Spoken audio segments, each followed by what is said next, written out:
오늘 함께 나눌 말씀은 마태복음 5장 13절에서 16절 같이 보도록 하겠습니다. 마태복음 5장 13절에서 16절 우리 같이 한 목소리로 합독하도록 하겠습니다.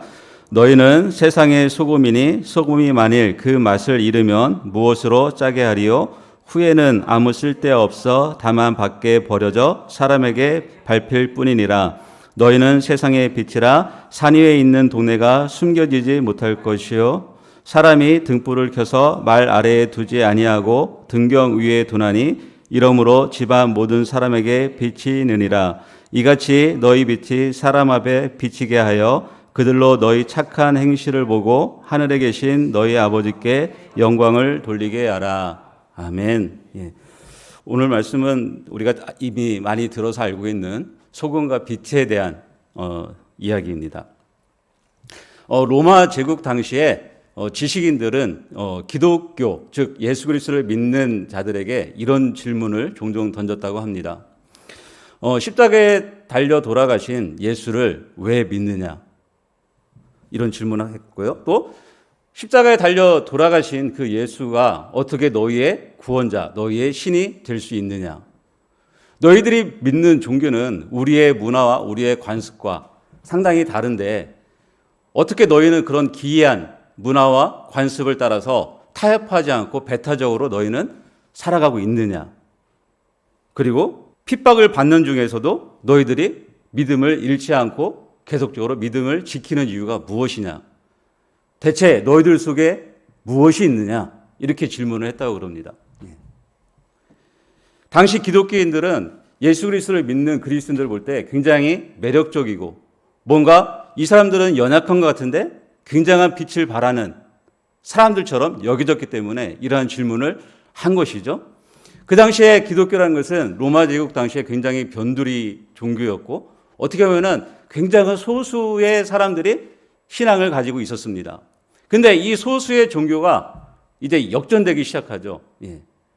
로마 네로 황제의 그 박해와 로마의 그 여러 황제들을 거치면서 고난과 핍박으로 해서 시달림을 받았던 기독교가 콘스탄티누스 1세 때 313년에 기독교가 공인이 되면서 그 다음부터는 주류 종교로 이제 바뀌게 됩니다. 콘스탄티누스 황제가 기독교를 공인하기 시작하면서 이제 기독교는 이제 주일이 합법적으로 지켜지게 되고 또 그리스도인들을 위해서 주일을 휴일로 법제화 시키게 되고 많은 그리스도인들을 사실상 포용하는 그런 정책을 하기 시작합니다. 국가 차원에서 이제 기독교를 공인했기 때문에 기독교가 이제 핍박받을 일이 별로 없어진 거죠. 그러면 소수 종교였던 그 기독교가 이제는 어떤 종교가 되냐면 주류 종교가 되기 시작합니다. 그 이후부터 기독교는 그 시점부터 기독교는 어쩌면은 로마 지식인들이 그 당시에 질문했던 그 질문으로부터 점점점 질문거리를 사라지게 만드는 순간이었다고 이야기를 하고 있습니다. 소수 종교에서 공인화된 다수 종교로부터 주류 종교로부터 변하는 순간부터 기독교가 갖고 있는 고유의 그런 본질들을 그 다음부터 점차 잃어가기 시작한 순간이었다고 보고 있습니다. 그리고 지금은 어떻습니까? 신앙에 대해서 또는 우리의 믿음에 대해서 또 우리 삶에 대해서 누가 묻지 않습니다. 오히려 우리가 이것 좀 물어봐라, 알려줄게, 닥달하고 다그치고 하지만 세상 사람들은 그리스도인들이 떠드는, 전도하는 그 소리를 마치 공해처럼 소음처럼 여기고 학교에서든 어디에서든 이제는 너희들 그러 하지 마라고 자꾸 법으로 이렇게 막아서고 있지 않습니까? 그때 그 당시에는 물었지만 나지막하게 뭔가 삶으로 그리스도인들은 대답하였습니다. 그러나 지금은 묻지도 않고 또 소리 질러도 우리가 외쳐도 사람들은 들으려고 하지 않고 있다는 것입니다. 이런 의미에서 오늘 본문은 우리에게 그리스도인의 정체성으로서 어떤 존재로 우리가 살아가야 되는지 그리고 우리가 갖고 있는 진정한 존재의 의미가 무엇인지 이 말씀에 함축적으로 잘 담겨져 있다고 볼 수 있습니다. 우리가 오늘 말씀 이것은 흔히 빛과 소금이라고 우리가 표현을 많이 합니다. 빛과 소금. 그런데 본문의 말씀을 보면은 순서가 13절에 소금이고 그다음 14절에 빛으로 이렇게 되어 있습니다. 어법으로 보면은 빛과 소금이 훨씬 더 자연스럽습니다. 그러나 하나님께서 성경의 저자를 통해서 분명히 그 순서 13절에는 소금, 너희는 세상의 소금이다. 14절에 너희는 세상의 빛이다. 라고 기록하도록 하였다는 것이죠. 그리고 소금과 빛이 연달아서 나오는 본문은 마태복음 5장 13절과 14절이 유일한 본문입니다. 다른 본문에서는 같이 나오는 게 없는 것이죠. 따라서 성경이 이같이 순서를 따라 기록한 것은 분명히 어떤 의도, 함축된 의미를 담고 있다는 것입니다. 소금과 빛의 내용을 우리가 좀 더 명확하게 보려면 앞에 있는 산상수훈의 팔복 이야기하고 분명하게 연결되어 있는 것이죠. 8가지의 여러 가지 너희가 뭐뭐하면 복이 있나니 뭐뭐할 것이다. 그리고 거기에 나오는 것처럼 심령이 가난한 자, 애통한 자, 온유한 자, 의에 줄인 자, 긍휼한 자, 마음이 청결한 자, 화평한 자, 박해받는 자는 뭐뭐할 것이다 라고 되어 있습니다. 그리고 13절 위에 12절에 보면은 기쁘고 즐거워하라고 되어 있습니다. 너희가 박해받고 핍박받는 것에서 기쁘고 즐거워하라 이렇게 말씀하고 있는 것이죠. 그러면 12절까지의 내용을 봤을 때 그리스도의 정체성은 세상에서 환영을 받는 존재가 아니라 이렇게 살아갈 때 핍박과 박해를 받는, 고난을 받는 정체성이 매겨져 있다는 것이죠. 그리고 나서 이어지는 말씀이 바로 13절에 너희는 세상의 소금이다. 그리고 14절에 너희는 세상의 빛이다. 라고 이렇게 말씀하고 계신 것이죠. 한마디로 이 소금과 빛 정리한다면은 이것은 예수 믿는 사람들의 그리스도인의 정체성을 의미합니다. 정체성. 소금이라는 정체성으로 빛의 위치에 있어야 한다는 것이죠. 한번 생각해 보시기 바랍니다. 소금은 설탕이나 다른 것처럼 대체물이 없습니다. 우리가 설탕이 없으면은 다른 거 넣을 수 있죠. 다른 조미료들을 얼마든지 넣을 수 있습니다. 그러나 소금을 대체할 수 있는 것은 없습니다. 빛도 마찬가지죠. 빛을 대체할 수 있는 게 있습니까? 없습니다. 예. 유일한 것이죠. 소금도 유일하고 대체 불가능한 것이고 빛도 유일한 것입니다. 이처럼 대체할 수 없는 사람들, 유일한 사람들, 구원받은 유일한 사람들이 바로 그리스도인인 것입니다. 믿으십니까? 이게 그리스도의 정체성입니다. 유일한. 예. 다른 어떤 거로도 구원받을 수 없는 유일하게 예수 그리스도를 통해서 구원받은 자들. 대체할 수 없는 대체 불가능한 사람들이라는 것이죠. 따라서 그리스도인은 항상 자기가 누구인가를 생각하는 사람들입니다. 내가 어떤 일을 하든 무엇을 하든 어느 곳에 있든지 내가 누구인가를 먼저 생각할 줄 아는 사람들. 그게 그리스도인이라는 것이죠.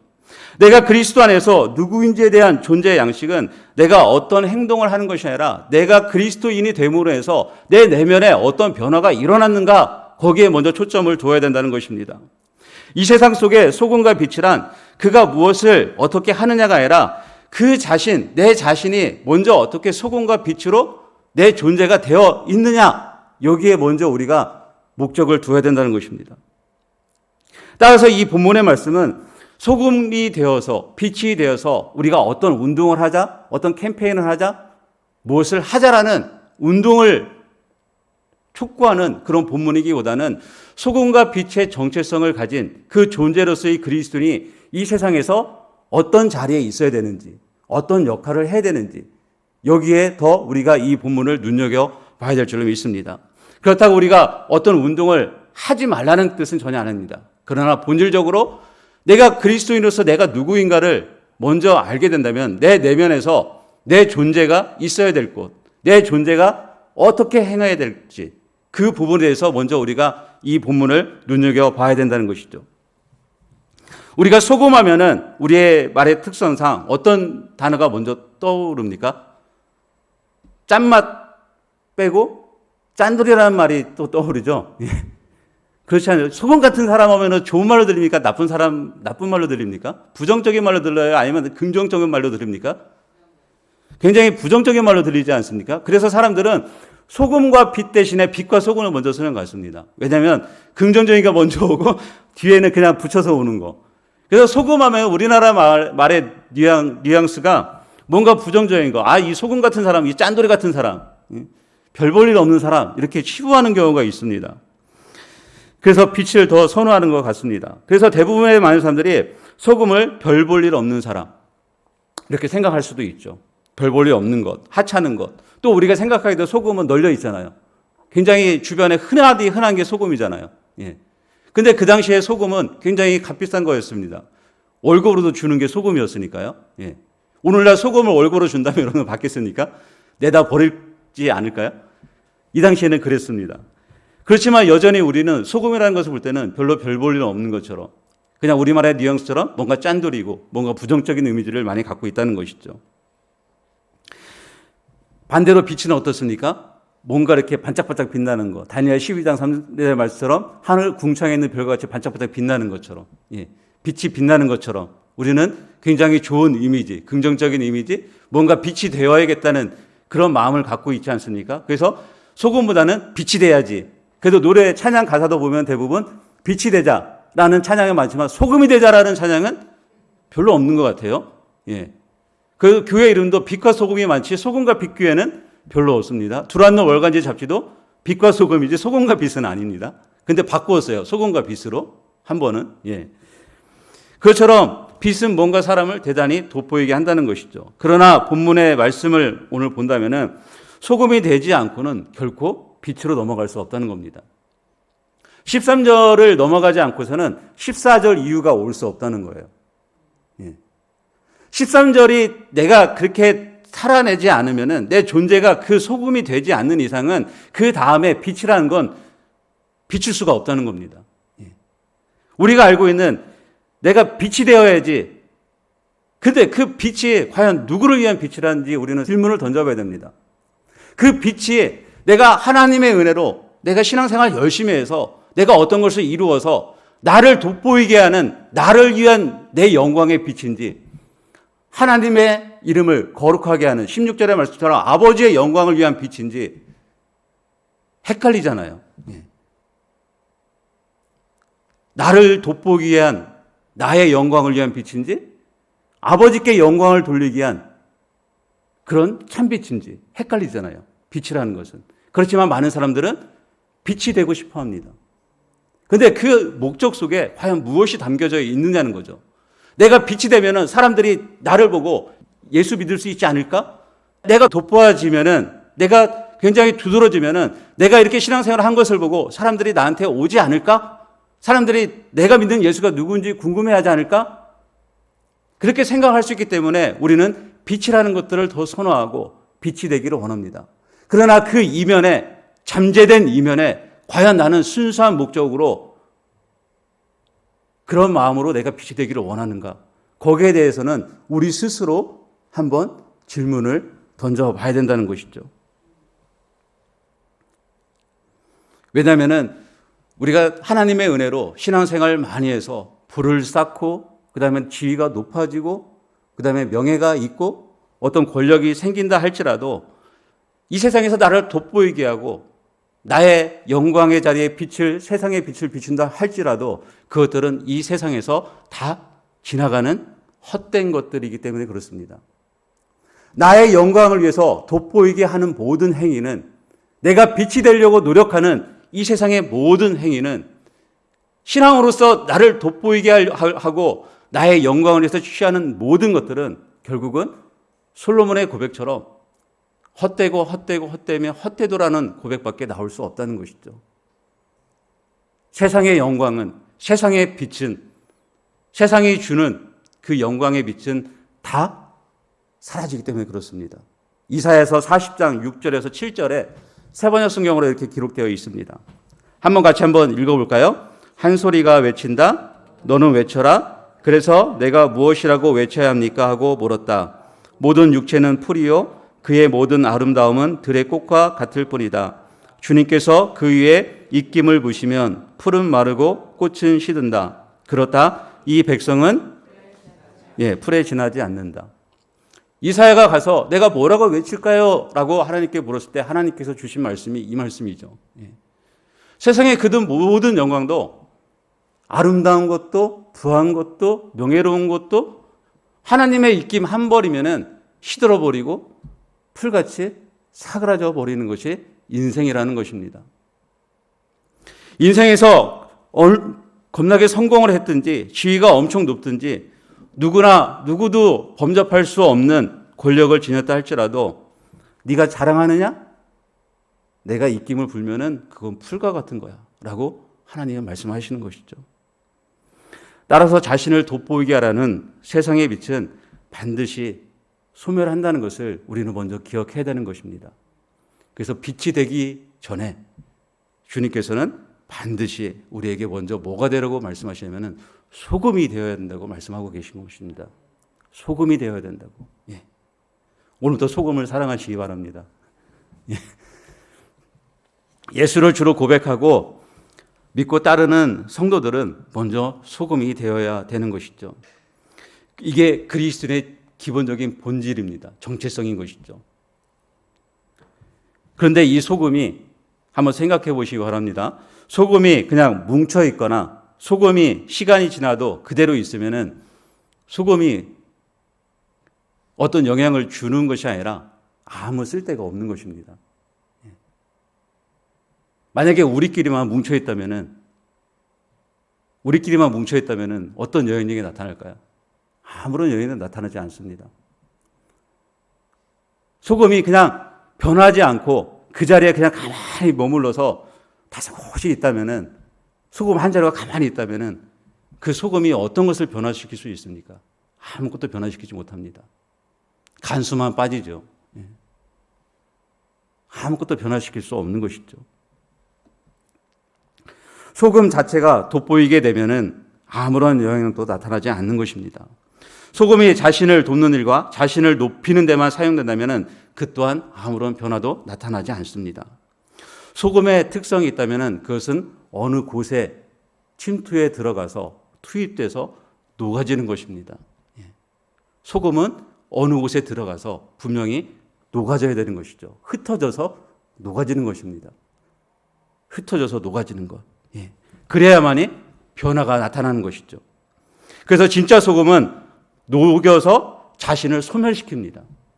자신을 소멸시키는데 자신은 소멸되지만 누구를 살리는 겁니까? 다른 사람을 살리는 것이죠. 다른 어떤 물질, 다른 사람, 타인을 그 살리는 일에 그 소금이 쓰여지는 것이죠. 소멸된다는 것은 누군가의 생명을 지키고 그래서 보호하는 일에 쓰임 받는다는 것입니다. 예를 들면은 소금은 우리가 잘 알다시피 썩는 것을 방지하기도 합니다. 세상에 만연하는 죄의 본식을 바로 막는 것이기도 하죠. 예수님께서 이 땅에 오셔서 죄의 사슬을 자신의 몸을 희생하셔서 끊으신 것처럼 바로 우리가 죄가 있는 곳에 소금처럼 녹아 들어가서 죄의 본식을, 죄의 고리를 끊는 역할을 하는 것이 바로 소금의 역할인 것이죠. 소금으로 녹아 들어가서 소멸되어야 죄를 저지르는 사슬의 고리가 끊어지는 일들이 일어나지 않는다면 이 세상은 더 부패되고 더 악하게 되고 죄가 넘쳐날 것입니다. 죄를 죄로 보지 않을 것입니다. 그러나 우리가 서 있는 곳, 우리가 일하는 일터에서 내가 소금으로 흩어져서 그곳에 녹아서 내 자신을 불태운다면은, 소멸한다면은 그곳에 적어도 부정과 부패와 거짓이 난무하지는 않을 것입니다. 그곳에 비리가 넘쳐나지는 않을 것입니다. 거기에 힘 있는 자가 약한 자를 억압하지는 않을 것입니다. 거기에 소외받는 자들은 없을 것입니다. 그러나 우리가 흩어져서 그 소금 그대로 가만히 그곳에 있다면은, 아무 역할도 하지 않는다면은, 녹아지지 않는다면은 내가 그곳에 있어도 죄는 넘쳐나고 부패는 넘쳐나고 불의도 넘쳐나고 거짓도 넘쳐나고 나는 그냥 가만히 눈 감고 있기 때문에 아무런 변화도 아무런 일도 나타나지 않는다는 것입니다. 내가 그렇지만 그곳에서 녹아질 때, 소멸되어질 때 그곳에는 나로 인해서 분명히 어떤 변화들이 일어난다는 것이죠. 죄가 끊어지거나 부패가 끊어지거나 거짓이 끊어지거나 진리가 바로 세워지거나 법이 제대로 집행되거나 세금이 제대로 내어지거나 그런 일들이 일어나게 된다는 것이죠. 그래서 그리스도인들은 내가 흩어져서 내가 있는 곳에서 소금처럼 소멸하는 것이 바로 그리스도인의 정체성인 줄로 믿습니다. 또한 그리스도인은 맛을 내는 것이죠. 골로새서 4장 6절 상반절을 같이 한번 보겠습니다. 너희 말을 항상 은혜 가운데서 소금으로 맛을 낸 것 같이 하라. 예. 은혜 가운데서 소금으로 맛을 낸 것 같이 하는데 말입니다. 예. 오늘날 분노의 말이 굉장히 많죠. 근데 우리가 소금으로 맛을 낸다는 것은 그 말에 분노의 말이 아니라 그 분노의 자리에 내가 녹아져 들어가서 내가 소멸되어져서 그 분노에 있는 사람들에게 평화를 줄 수 있고 바로 그 말을 그치게 할 수 있고 노를 그치게 할 수 있는 그 역할이 소금으로서 소멸되는 것이죠. 우리가 배추 담글 때 소금을 치잖아요. 배추 숨을 죽인다 그러잖아요. 예. 마찬가지로 그런 숨을 죽이는 역할을 하는 것이죠. 분쟁이 있는 곳에, 분란이 있는 곳에, 어둠이 있는 곳에 내가 소금으로 소멸된다면은, 내가 소금 치듯 그 역할을 내가 감당한다면은 그곳에 평화가 있을 것이고 화평이 있게 할 것이고 그곳에 분노의 말 대신에 다른 긍정의 말들이, 다시 은혜의 말들이, 감사의 말들이 회복될 줄로 믿습니다. 그러므로 소금 같은 그리스도인이란 세상에서 진정한 삶의 의미와 보람을 주는 사람인 것이죠. 맛을 내는 사람들이라는 것이죠. 소금으로 맛을 내지 않는다면 마치 맹탕과 같은 인생이 될 수 있는데, 우리가 그 소금으로 맛을 내는 소멸하는 사람으로 됨으로 인해서 맹탕 같은 삶을 살아가고 있는 자들에게 의미를 줄 수 있는, 인생의 가치를 전달해 줄 수 있는 전달자의 역할을 우리가 할 수 있다는 것입니다. 이런 의미에서 완전히 자신을 소멸시키는 것은 소금의 본질이고, 누군가의 생명을 지키고 보호하는 데 있어서 소금의 본질은 굉장한 거룩한 일인 것입니다. 바로 저와 여러분이 소금이기 때문에 우리가 있는 곳에서 그 거룩한 역할을 우리가 감당해야 될 줄 믿습니다.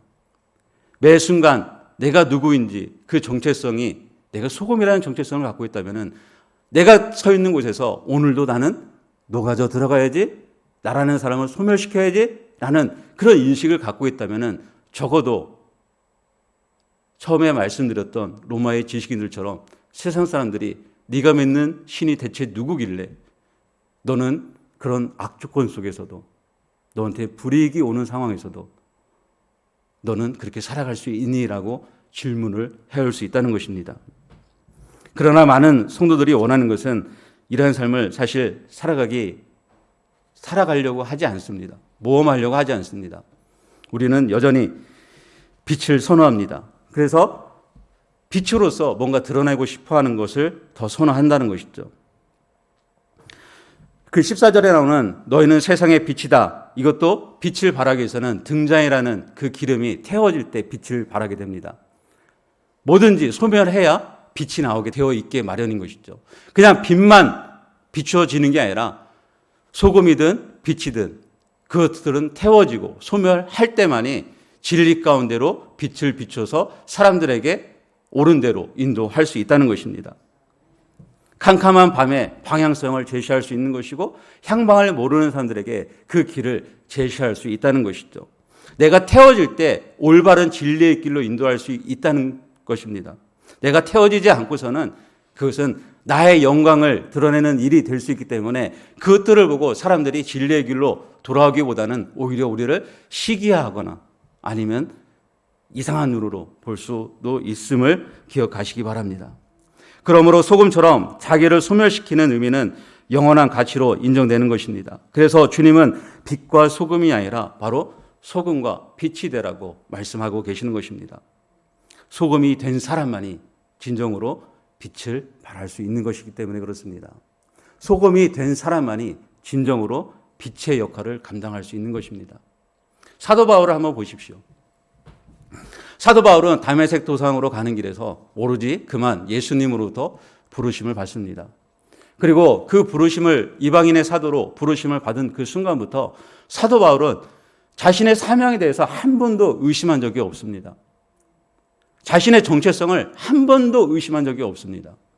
자신이 태형을 맞든, 그 다음에 옥에 갇히든, 때로는 춥고 배고프고 그것을 경험하든, 그는 내가 녹아져서 타인의 생명을 구하는 일에, 타인의 생명을 바로 예수 그리스도께로 인도하는 일에 온전히 소멸되는 인생을 살아가게 됩니다. 심지어는 나의 이름이 생명책에 없어진다 할지라도 나의 동족을 구원해달라고 기도할 만큼 그는 자신을 온전히 불살라서 소금처럼 살아갔던 사람입니다.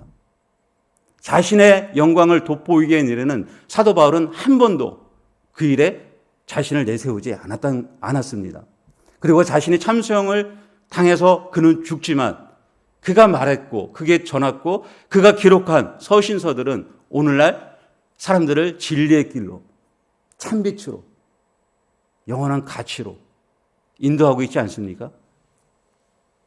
소금처럼 모든 것들을, 자신의 모든 것들을 불태웠기 때문에, 소멸했기 때문에 자신의 정체성을 한순간도 잃지 않고 내가 소금이니까 그런 상황 속에서 기꺼이 타인의 생명을 위해서 자신을 희생시키고 거기에 녹아져 들어가서 자신을 전부 다 드렸기 때문에 그는 빛이 될 수 있었다는 것입니다. 예수 그리스도도 마찬가지지 않습니까? 하나님의 아들 예수님이 이 땅에 육신에 오신 그 성육신하신 근본적인 목적은 소금이 되시려고 오시지 않았습니까? 예. 완전한 소금. 예. 만약에 예수님이 자신의 영광을 돋보이기 위한 자리로 오시려고 그랬다면 굳이 마국간에서 태어날 이유가 없으신 거죠. 어디에서 태어나면 돼요? 로마 왕궁의 가장 높은 금수저로 오시면 되는 겁니다. 근데 그렇지 않았잖아요. 예. 그는 자신을 소금으로 완전히 소멸시키기 위해서 그는 가장 낮은 자리로 이 땅에 오신 것이죠.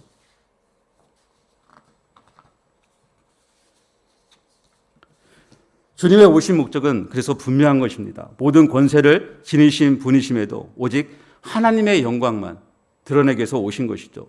자신을 드러나게 하거나 높아지게 할 때면 예수님은 군중들을 흩어버리십니다. 그리고 그 자리를 피하십니다.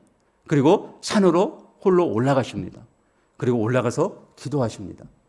자신이 군중으로부터 무엇인가 조금이라도 돋보이게 하려고 자신을 왕으로 삼으려고 높이려고 할 때마다 주님은 그것을 한사코 원치 않으셨습니다.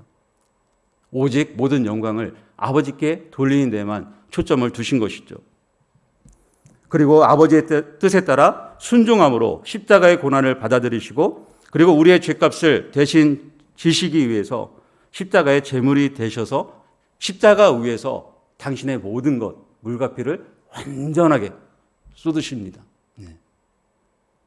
소금으로 오셔서 그 소금이 무엇인지 십자가상에서 완전하게 소멸시켜 버리는 것이죠. 그리고 죽으시고 부활하셔서 우리를 영원한 빛으로, 말씀이 육신이 되어 오신 생명의 빛으로 우리를 인도하신 것입니다. 믿으십니까? 예. 사도 바울이든 예수 그리스도든 이 땅에서 오신 목적, 삶의 목적 분명하지 않습니까? 부르신 목적의 정체성, 내가 그 정체성을 한 번도 의심하지 아니하고 그곳이 어느 곳이든 나를 높이는 일에는 피하고 사람을 살리는 일에는 녹아져 들어가서 내 이름이 소멸된다 할지라도 영원한 빛이 비칠 수 있는, 세상의 빛이 될 수 있는 그 통로로 바로 쓰임 받는 것입니다.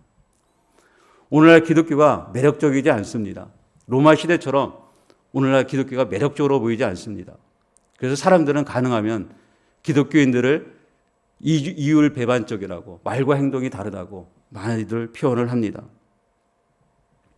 이제는 그것들을 우리가 바꿔야 되지 않을까요? 무엇을 하지 말자가 아니라 우리가 흩어진 곳에서 나의 정체성을 가지고 그곳에서 소멸되어질 때 그들이 처음에 질문했던 그 질문들 다시 한번 해볼게요. 예. 너희는 왜 십자가에 달려 돌아가신 예수님을 믿느냐? 어떻게 그 자가 구원자가 될 수 있느냐? 유일한 신이 될 수 있느냐? 너희들이 믿는 그 기독교는 우리 이 시대를 살아가는 문화와 환경과 너무나 다른데 너희들은 왜 그 문화 속에 타협하지 않고 어떻게 고요하게 신앙인으로서 그것을 지키며 이상하게 살아가고 있느냐? 너희들이 믿는 그 신이 대체 무엇이냐? 너희 속에 대체 무엇이 있느냐? 너희 속에 대체 무엇이 들어있기에 너희들은 이 세상 속에 살면서도 그렇게 다르게 타인을 위해서 희생에만 살아갈 수 있느냐? 라고 질문을 걸어오는 저와 여러분이 됐으면 좋겠습니다. 내가 가서 외치고 들어봐 하기 전에 그 사람들이 먼저 와서 이런 질문을 던지면은 이게 정말로 우리가 믿는 기독교 아닐까요? 와봐, 뭐 보여줄게 중요합니다. 왜냐하면 여기는 다 소금이잖아요. 오면은 다 소금이 보입니다. 그러나 밖에 나가서도 정말 내가 소금인가? 밖에 나갔을 때도 그 사람이 나를 정말로 여기에서 본 소금처럼 밖에서도 나를 소금처럼 보고 있는가? 그래서 그 사람들이, 세상 사람들이, 불신자들이 내가 믿는 그것에 대해서 궁금해하며 내가 말을 걸기 전에 이런 질문을 걸어온다면은 나의 정체성이 바로 서 있는 거고 내 존재가 여기네, 이거네 라고 내가 당당하게 말할 수 있지 않을까요? 예수 믿는다고 무서워서 말도 못하고 학교에서 한남대 가르치는 어떤 교수님이 저랑 얘기하는데 학교에서 친구들이 그 대학생들이 그런데요. 한참 있다 나도 예수 믿는데 그런 얘기를 하는 경우가 있는데 제일 처음에는 부끄러워서 쑥스러워서 수치스러워서 예수 믿는 소리를 하지 못한다는 겁니다. 근데 어느 순간 그 자리가 예수 믿는 것이 마치 이제 예수 믿는 사람들이 뭔가 대단한 사람처럼 보일 때는 나도 예수 믿는데 그때 그런다고 그럽니다. 안타까운 일이지 않습니까? 우리가 소금이라는 정체성, 그 존재, 그것들을 다시 한번 우리가 기억했으면 좋겠습니다. 주님은 오늘 13절에서 너희는 세상의 소금이다. 그리고 14절에 이어서 너희는 세상의 빛이다 라고 분명히 말씀하고 계시는 것이죠. 우리 처음에 했던 이자 다시 한번 해볼까요? 당신은 세상의 소금이십니다. 당신은 세상의 빛이십니다. 믿으십니까? 아멘. 예. 이제 빛과 소금이라는 말 대신 우리 소금과 빛이라는 말. 예. 내가 먼저 소금이 되어서 소멸되어지고 빛이 되기를 주님의 이름으로 축원합니다. 아멘.